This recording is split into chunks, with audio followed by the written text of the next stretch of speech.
let's talk about travel. I read a really interesting article right before stream, and I wanted to share it with you. I'm not going to read it. But I will read some parts of it. I even did some highlighting, so you know I've been working. I've actually been working for the stream because I pre-read and highlighted some segments of an article here, and it's a New Yorker article. It's called "The Case Against Travel. It turns us into the worst version of ourselves while convincing us that we're at our best," by Agnes Collard. It came out 4 days ago. It was in last weekend. And I want to give some of my impressions. Before reading this, I've had opinions about travel. I've had opinions about travel for a long time. I've traveled a bit. When I was young, I went to resorts in Central America, Cuba, in Dominican Republic, and eventually my parents wanted to invite me to do it, and at one point I even said no. It's boring. I hate it. I hate going there. Like just being on a beach and like just relaxing, you know, sometimes playing mini golf during an activity, and sometimes one or twice getting out of the resort to do like some kind of tourist attraction in the area. To me, I found it deeply uninteresting and boring, and because of that, I refused to go to Central America for a week to go at a resort. I was like, I'd rather have the internet. I can entertain myself a lot more on the internet, because that kind of travel is about entertainment, and I think that's a theme that we'll see in the article. Travel is often about entertainment and escapism, and that's not something I wanted. And I was like, I can entertain myself and escape better through the internet, through World of Warcraft, or through, YouTube. Yeah, resorts are incredibly boring. Absolutely. It's, to me, they're really, really sad. Same thing for cruise ships, I believe. I've been on a cruise ship once. I believe I liked it, but I liked being on the cruise ship. Getting off the boat and visiting for a couple of hours, maximum a handful of days, to me it's not that great. It's not what I imagine traveling is. I have traveled on my own. I've traveled for about 3 months in Central America, and I have to say it was a different experience from the experience I've had when I went to a resort. Obviously, in the article they talk about Agnes talks about how travel is supposed to be life-changing, and how it's all about experiences and all that. She does identify the fact that it's short-term travel that has this kind of appeal, or this kind of fake promise that it's life-changing, that it's experiences that you will never forget, blah, blah, blah, and all these things. When I went to 3 months in Central America, I do believe it changed my life. It changed the way I went about it. I did my application to university in Honduras, because it's there that I chose to go, actually, to study and to actually push some of my knowledge on anarchism through social sciences. It's through going to Central America that I remember that I realized that photography wasn't my thing. Even though I had been studying photography in college, I wanted to become a photographer. I go to Honduras and I realized I don't want to do it. I went to another thing in high school. I went to China. I went there for 2 weeks, I believe. Was it life-changing? Not at all. Was it cool? Was it a cool experience? It was. Is it cool to say that I've been to China? Yes, it is. Did it change my life in any significant way? No, it hasn't. Not at all. Which brings us to the article. If you want to read the whole thing, check it out. It's called, I'll put chat on top of me right here. I'm not putting chat on top of me. You're fucking crazy. I'll put it on the left here. What is the most uninformative statement that people are inclined to make? My nominee would be, I love to travel. If you've ever been on Twitter, non-Twitter, on Tinder, sorry. If you've ever been on Tinder, the I love to travel, or travel is in my interest, is probably the most prevalent thing that's on there. And all right, sorry, we're not gonna go through this article very fast. But one of the things I hate is when I ask people, what are your interests and what do you like doing? And it's travel. That doesn't mean anything. Are you trying to sound interesting? Because just saying that you like to travel, to me, is not interesting at all. It doesn't say anything about you. It just says that you like to go on trips. If you like food, even if it's just food, I like food from different cultures and all that. Then say you like food and say, oh yeah, I travel because I like to eat different foods. If you travel because you like to see different paintings, say you like art. If you travel because you like to hike, say you like nature. Well, nature is another thing that people say they like, and to me, I feel like it doesn't mean much. Anyway, we continue. This tells you very little about a person because nearly everyone likes to travel, and yet people say it because for some reason they pride themselves both on having traveled and on the fact that they look forward to doing so. And this is the interesting thing. The opposition team is small but articulate. G.K. Chesterton wrote that travel narrows the mind. Ralph Waldo Emerson called travel a fool's paradise. Socrates and Immanuel Kant, arguably the two greatest philosophers of all time, voted with their feet, rarely leaving their respective hometowns of Athens and Königsberg. But the greatest hater of travel ever was the Portuguese writer Fernando Pessoa, whose wonderful book of Disquiet crackles with outrage. I abhor new ways of life and unfamiliar places. The idea of traveling nauseates me. Let those who don't exist travel. Travel is for those who cannot feel.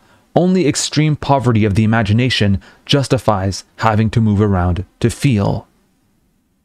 Not fucking funny. I fucking love this.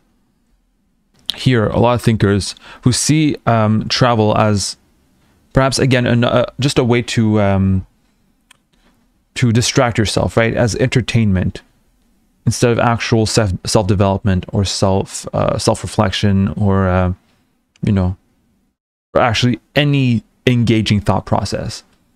You travel, and at least to them, and that's what I'm understanding, is you're becoming passive when you travel, which is at the complete opposite of what we imagine travel to be like. Instead of seeing it as passive, we see it as something very active, something very, you're living your life when you travel.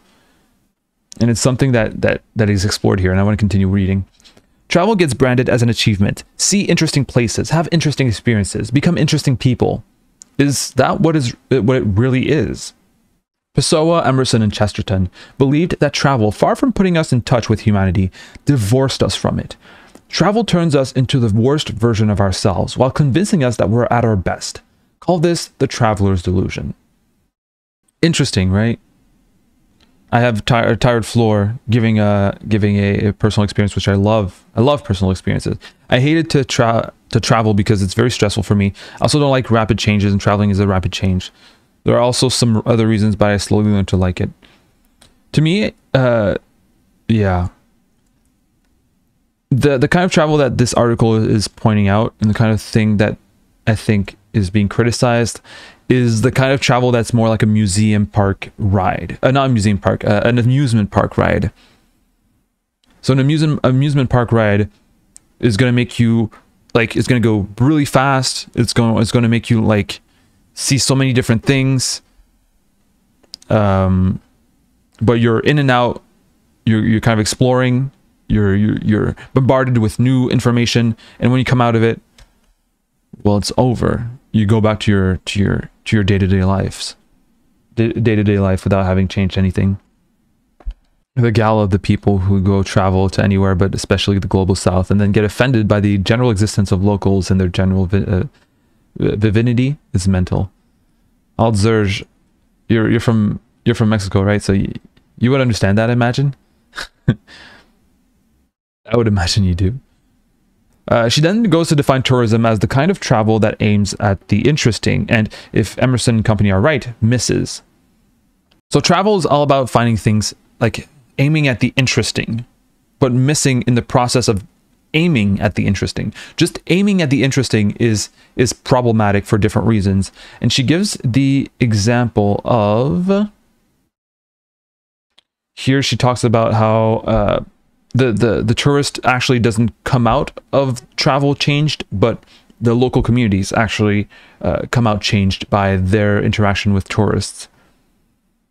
And then she gives the example of, you know, traveling to find interesting things, right?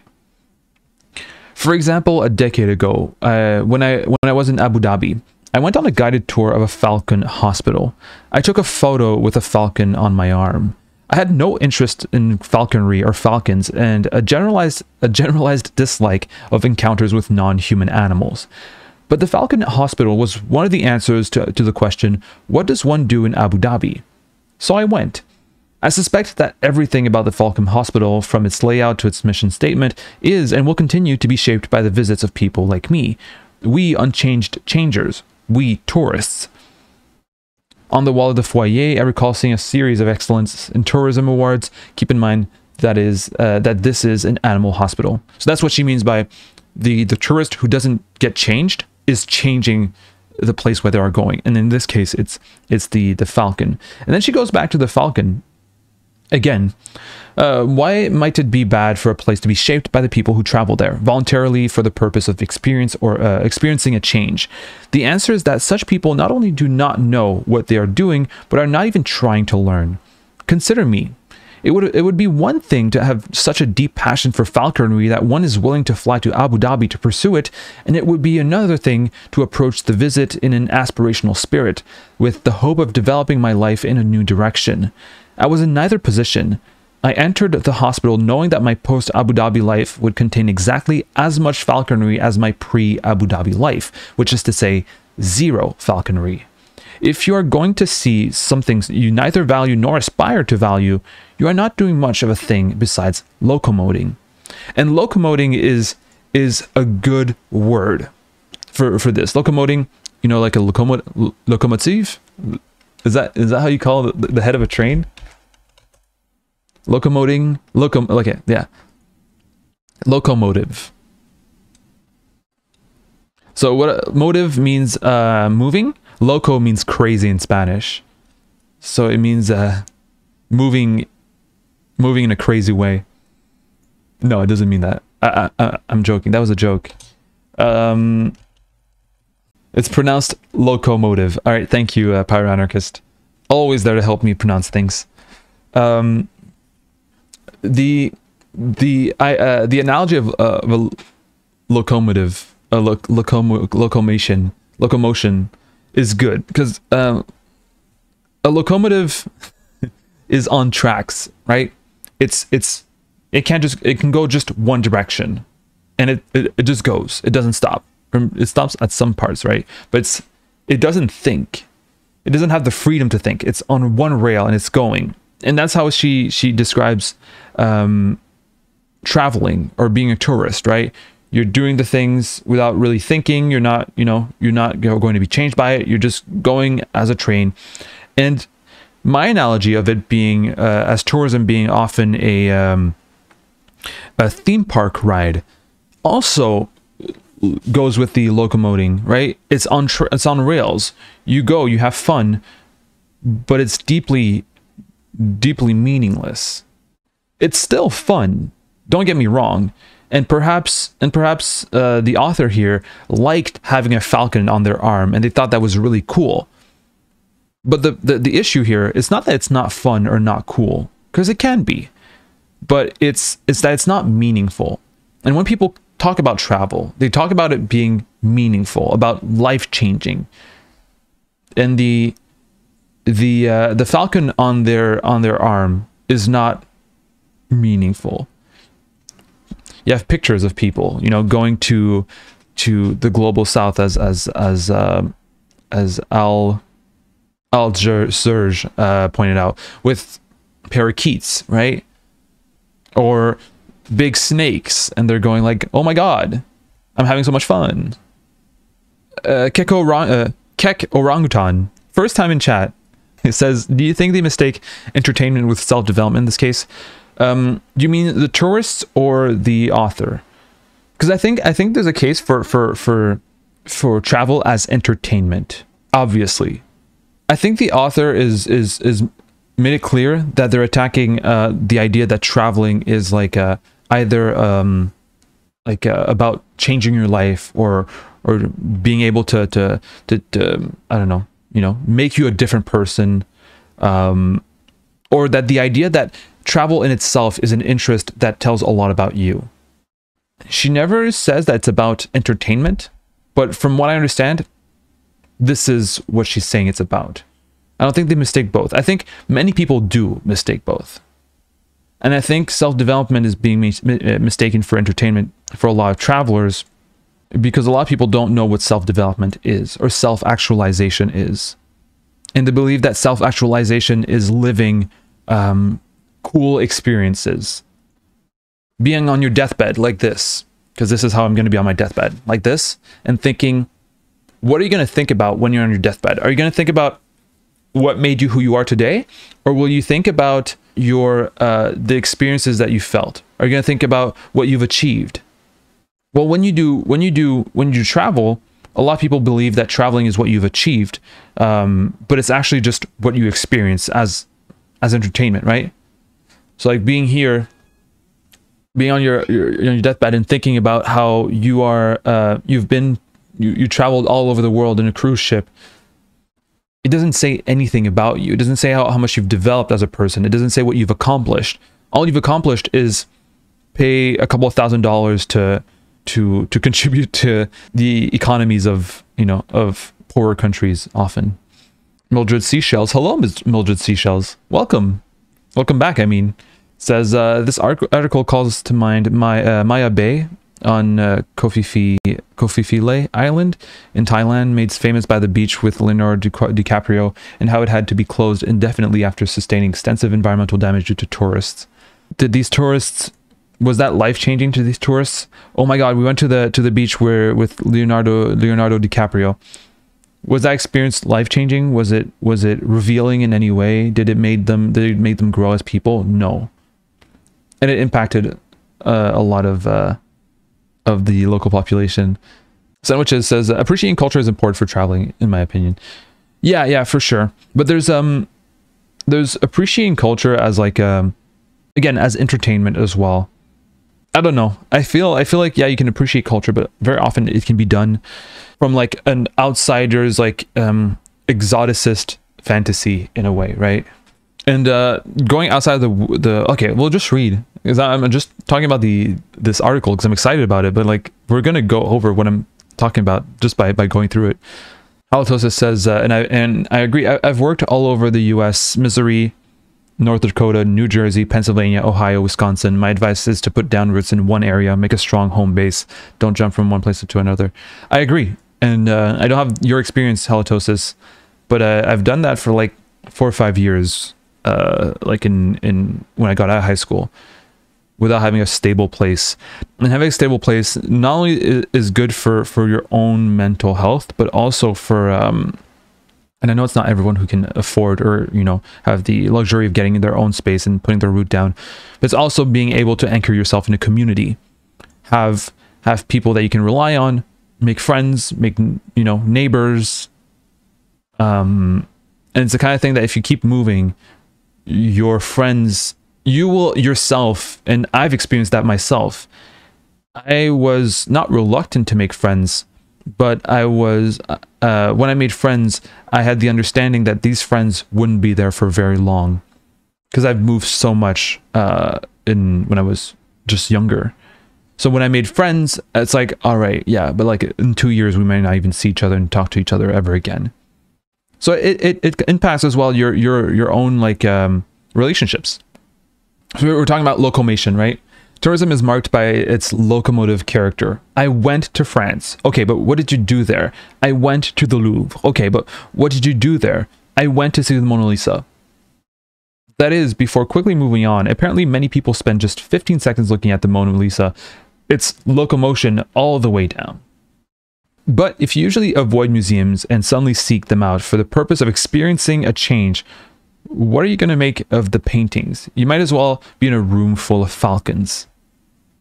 And that's the thing. You go somewhere else to feel like to do a kind of new experience that you haven't developed any passion for ever, and you don't even intend on developing passion, but you're still doing it to experience a change because you're somewhere else, and you're feeling like, oh my god, I can do something new and something very cool, and then go back to my friends and tell them that I did something new and very cool.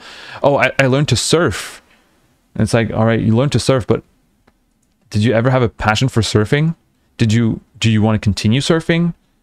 Or was it just like some kind of entertainment of, oh my god, I've lived something different and I've enjoyed it? Second, a couple from Iowa. Oh yeah, so now she gives examples of this kind of locomotion in a way, if I remember correctly. Second, a couple from Iowa driving around Mexico. They're enjoying the trip, but are a bit dissatisfied by the usual sights. They get lost, drive for hours on a rocky mountain road, and eventually, in a tiny valley not even marked on the map, stumble upon a village celebrating a religious festival. Watching the villagers dance, the tourists finally have an authentic sight, a sight which is charming, quaint, picturesque, unspoiled. Yet, they still feel some dissatisfaction. Back home in Iowa, they gush about the experience to an ethnologist friend. You should have been there. You must come back with us. When the ethnologist does, in fact, return with them, the couple do not watch the going-ons. Instead, they watch the ethnologist. Their highest hope is that their friend should find the dance interesting. They need him to certify their experience as genuine. Which makes it very interesting. Here, you can either go on the beaten path of the tourist, right? Do the tourist attractions and all that. But if you feel like, I want a really genuine experience, right? You can do it. But that genuine experience, right? I'm not like other tourists. I'm not like the other tourists kind of experience that you're looking for. You're doing it for others.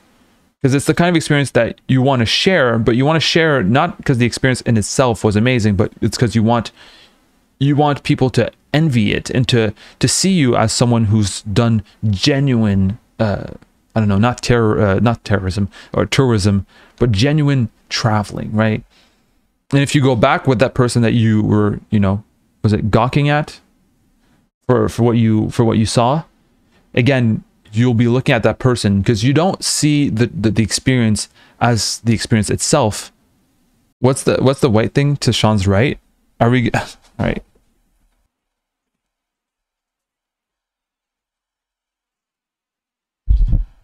For those who don't know, oh God, thank you so much, Alpaca Attack. Giving 5 subs. Thank you.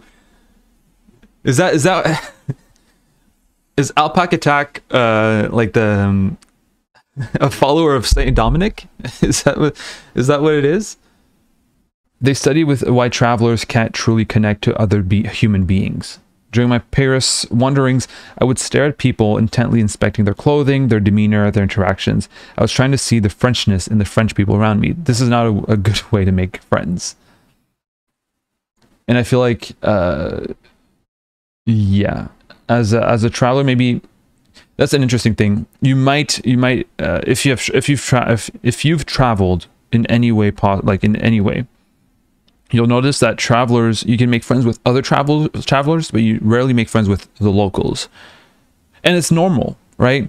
You are traveling and other person is traveling. You're both looking for new experiences. You're both like on vacation, so you're not binded by obligations. So you can make friends with other travelers. I've made friends with other travelers while traveling, while not necessarily making friends with locals while traveling. Locals have obligations. They're actually living their lives, right? They have to work, right? They have to tend to their families. They're going back home. If I go to, I don't know, to a hotel or to a hostel, I'm going to meet other people who are also in the situation where they just have a lot of free time and they can discuss with other people. So you actually get to meet other people from other countries, but who are also travelers and not actually the locals. The locals are busy. They very often don't have time for your bullshit. Oh yeah, the power relations between local and tourists are very uncomfortable. It's really funny, in a way. It's not as funny when it's like when you have the global south and the global north, and global north goes to global south. My region mainly survives off tourism. I live in a very impoverished area. I've said it, I've talked about it before. But it's funny to talk to tourists around here because they kind of get excited to talk to a local. They get, there's something genuine about that. There's something about like almost exotic, right? Which is weird. It creates a weird relationship. It creates weird interactions, right? It's not that they don't mean it wrongly, right? But there is this, I'm traveling and I'm trying to learn about you, and you're like, yeah, sure, I'd love to share what, like the way we live in our experience in a faraway land, I guess. But it creates kind of a relationship of seeker and of, you know, there's not much of a, it's not really giving, we're both giving each other, right? And we're exchanging. It's very often a one-way thing because they're here to learn about you and you're not necessarily in the position to learn about them because you're not in their place and they're just like this kind of this alien. But it creates, that's what I'm talking about. It creates like a inhuman, like an inhumane or like not really human kind of relation, right? Or not, at least not genuinely human. There's this barrier, there's this filter that makes it so that that interaction is just not natural. Yeah, as Alzer says, who's again from Mexico, for those who haven't caught on to that, it makes me feel conflicted. Like, thank you for admiring my home, but I'm not a museum exhibition. Exactly, I'm not exhibit A. It's a bit like animals at the zoo, in a way. Oh God, am I gonna expose myself? I am gonna expose myself. All right, everyone, gather around. Don't clip this. I've lived probably one of the most racist and insensitive experience in my life when I was 8 years old. Are you ready to hear about? I was 8 years old. I had no fucking clue what I was doing. I was locomoting, as the thing says, right? I was just going through life. I was like, oh, I'm in the Dominican Republic, and I want to learn about what it is to live in the Dominican Republic. So we were at the resort, and there was these tours of the Dominican Republic island. So we go, and the tour is fucking ridiculous, dude. We go in. All right, hold on. Oh, it looked like this. Here. It looked a bit like this. But it was open air, and we're all sitting at the top here, okay? And these had zebras on it. It was a fucking safari van. And we were going around the Dominican Republic in this safari van on top, all a bunch of white people. Many of them were Quebecois. And like looking down at, you know, at the locals, and when kids, like little Dominican Republican kids, saw us, saw the van, they would run after the van, and we had candies that we would throw at the kids. And then I realized, apparently that's not a good thing. I realized that later in life. I was 8 years old, okay? But like, these kids were skipping school to get the candies from our safari van ventures in their country. It wasn't it looked so much like this, but like open air.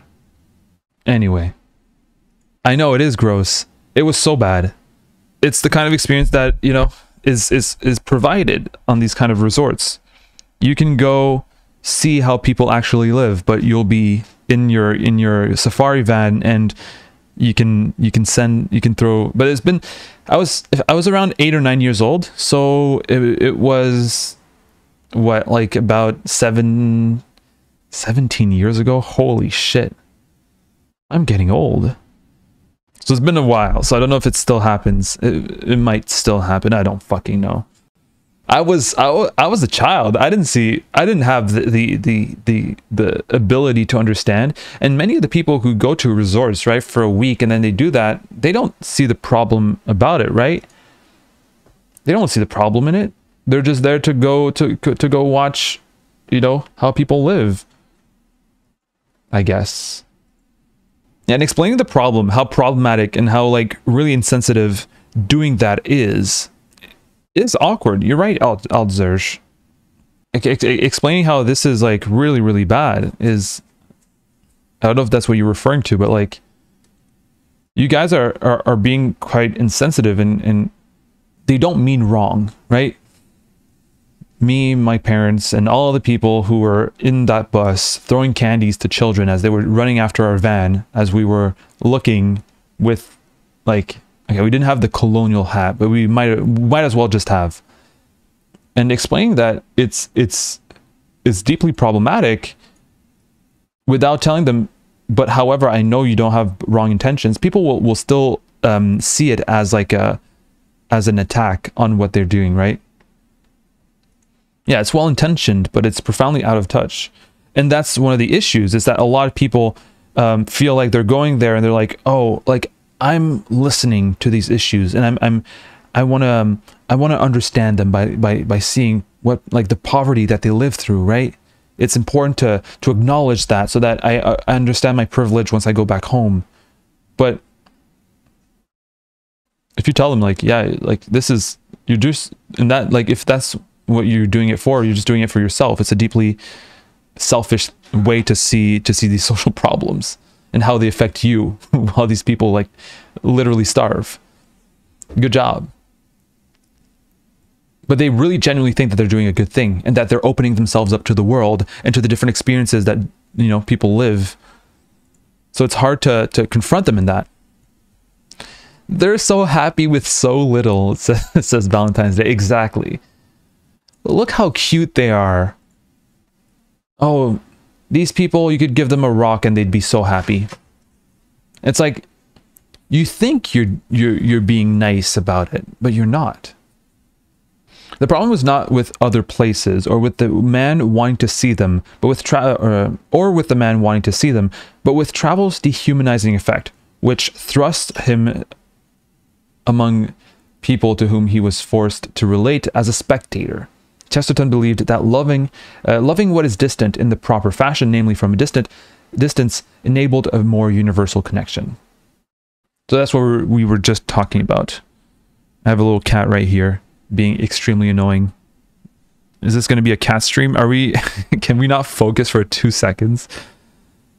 This is Rio. For those who don't know, this is Rio. He's a cat that. Oh. He's usually very cuddly. Sean, focus. It's been like an hour for this article. I know.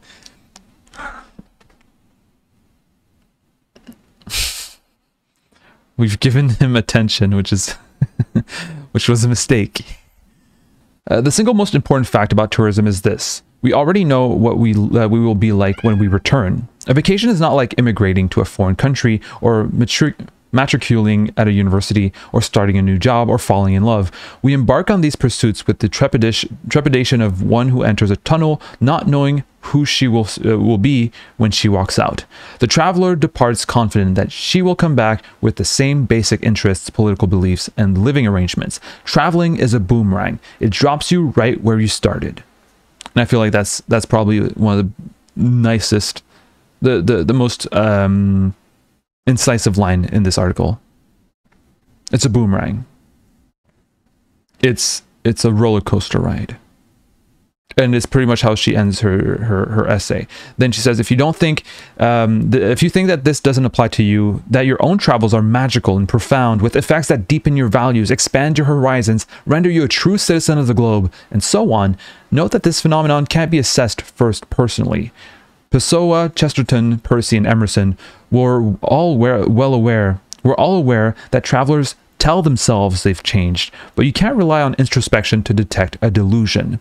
So cast your mind instead to any friends who are soon to set off on summer adventures. In what condition do you expect to find them when they return? They may speak of their travel as though it were transformative, a once-in-a-lifetime experience, but will you be able to notice a difference in their behavior, their beliefs, their moral compass? Will there be any difference at all? Travel is fun, so it is not mysterious that we like it. What is mysterious is why we imbue it with a vast significance, an aura of virtue. If a vacation is merely the pursuit of unchanging change, an embrace of nothing, why insist on its meaning? And at the end is like the bomb, right? What makes it so strong. She says it's fun, but it doesn't have meaning. That's the whole point. And the end is what makes this article, at least to me, really hit. It's you don't like to think about the fact that someday you will do nothing and be nobody. You will only allow yourself to preview this experience when you can disguise it in a narrative about how you are doing many exciting and edifying things. You are experiencing, you are connecting, you are being transformed, and you have the trinkets and photos to prove it. Socrates said that philosophy is a preparation for death. For everyone else, there's travel. Travel is preparation for death. Being able, once you're dead, or once you are close to dying, to have the trinkets and photos to prove that you've lived, or that you've achieved what you believe is to be living, through doing many exciting, edifying experiences, connecting, being transformed, through landmark events that you can show as being exotic and different and cool. Yet they're nothing. They're banal. They haven't changed you. However, as she says, you know, there are ways that travel can be significant, right? If you really are into art history, going to the Louvre is fine. She says people who go to a place and don't really know, or can't really don't really have interest to, if travel in itself is an interest, then going to the Louvre doesn't mean much, right? How are you going to appreciate art if you have never appreciated art? Why would seeing the Louvre would magically make you appreciate art when you've never set foot into a museum close to your home? So there are justifications for traveling, right? And I believe long-term traveling can be more significant and more life-changing. I feel like I've actually had a life change through traveling for around 3 months. And this goes back to, all right, is travel problematic in general? There's many ways of going about it, right? I think it can be good entertainment. It can be, experiences that you can share that can be cool. The same way that you can talk about your theme park ride when you went to Six Flags. Is that what it's called? Six Flags? There's that, but there's also the problems of it. First, being extremely harmful for the government, for the environment. The second argument against travel, I think, is planes. Planes which are extremely... the second effect is that planes are extremely nauseous to the bad for the environment, to a point where I don't believe it's sustainable to travel for like a week, right? Just to go entertain yourself. When it comes for just entertainment, I feel like there might be an ethical argument against travel, at least in terms of plane travel. Travel through trains, through boats, or whatever. But planes are problematic. However, travel is, so we talked about travel being it can be pretty bad for the environment, because all it does is it emits a lot of carbon gases. But I would put the caveat, of course, if you're going to travel for, I don't know, for your work, if you're going to travel for love, for family, for these kind of things, I feel like in these cases, it's not as problematic. When I mean problematic, I mean resorts. I mean going to, for example, fucking Las Vegas, right? Just for fun. You can travel there through trains, through, you know, through bus, but a plane is really harmful for the environment. I'm pretty sure you can't travel to Las Vegas by train. Is that my problem? It's not my problem. Fuck it. What do you think of the article? I think it was really, really good. I really enjoyed it, and I think it's when it comes to having to discuss travel with people who just traveled, I think it can be a good idea to. It can be a good conversation topic. It sucks, you know, you just traveled and then you're like, yeah, travel actually is not that life-changing. The amount of times that people have traveled, you know, and told me about their cruise ship travel or, you know, being on a resort. It's like, oh yeah, that looked fun. You were just, like, it was just a glorified entertainment week. You were just taken care of. It kind of makes me think of, and that's one of the reasons why there's so many old people on cruise ships. Yeah, there you go. I think thanks for the guided self-crit. I don't travel much, but I think I'll do it more insightfully now. Yeah, I think if there's something to take out of it, you know, if it's not a political thing, at least like a behavior thing. Like when you travel, don't go like, perhaps the thesis is, don't go somewhere expecting to be entertained or just going there out of just the idea of exploration and self-development and, you know, through exploration. Go there because there's actually something that you want to discover about an interest that you have or about yourself, right? If you like a very specific painter or an artist, you know, because this is apparently an art community, go to a place where you can find that artist somewhere in there, right? You can travel, find that artist, and then, you know, try to understand that artist that you love so much even more by going to that museum.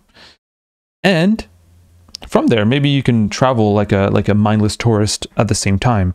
But at the very least, you know, you've been there for a very specific purpose in mind.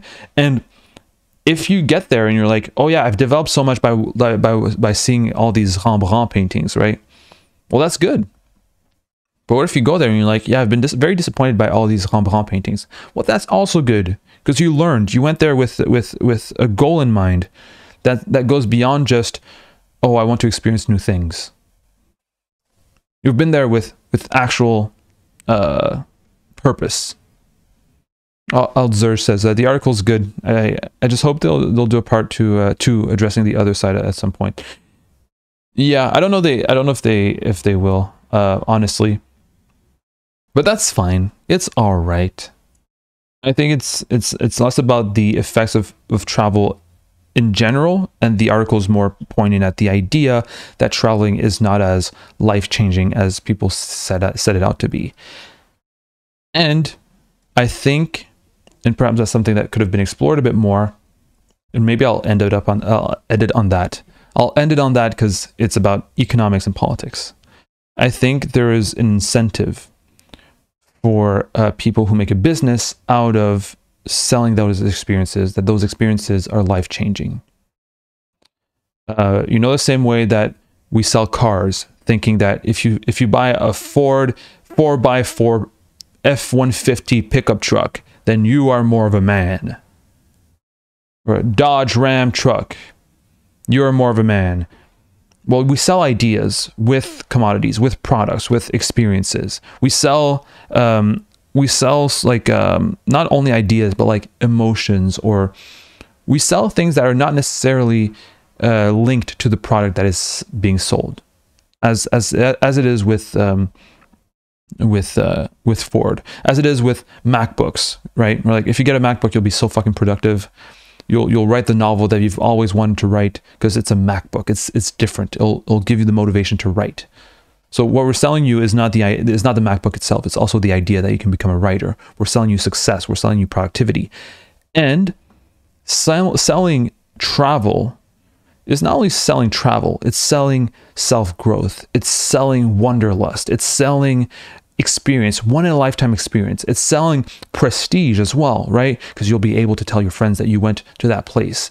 And then your friends are going to tell you, I've been to, I don't fucking know, Dubai. And they'll say, oh, it was so amazing, life-changing experience. And then it'll make you want to travel as well, so that you can also signal to other people that you've done life-changing experiences, unique, and yet that you're living your life in a way that no one else is living, because it's such a unique and thrilling experience. So there's something about it being, not only about economics in a way, but also about peer pressure, which fits in with the economics of the thing as well. It's a whole system of selling you the idea that doing these things is life-changing. And one last thing before we end this segment, this hour-long segment, maybe even 2 hours segment, is that when you spend $1,000, $2,000, $3,000 on a trip, on the experience of a lifetime, you have all the incentives to tell not only yourself but others that this trip was the trip of a lifetime, that it's the experience that has changed your life. And you might even delude yourself into doing that, as the author says. But I believe that one of the reasons why you might delude yourself into doing that is because you're incentivized to say that. You've spent a lot of money. You spent maybe a lot of time preparing and actually living those experiences. Imagine saying, oh yeah, I spent maybe $5,000. I spent 2 weeks, not working to live this experience. I spent a whole month preparing it, and it was all right. Not life-changing. It was all right. It was cool. I got to take a picture with a monkey on my shoulder at one point, and that got a lot of likes on Instagram. But saying that it was all right makes you look fucking stupid, because you've dedicated so much resources and time into that trip. So you have all the motivation in the world to lie to yourself and to others that this trip was the best time of your life. So perhaps re-examine that and think to yourself, was it really? Is it just, am I adhering to the ideas that I bought through travel? I was sold these ideas through the sale of travel, and I bought into it. Did I actually buy these ideas, or am I deluding myself into thinking that I did? In any case, if you want to travel purposefully, and stop saying that one of your interests is traveling. It's a surface level interest. It's nothing.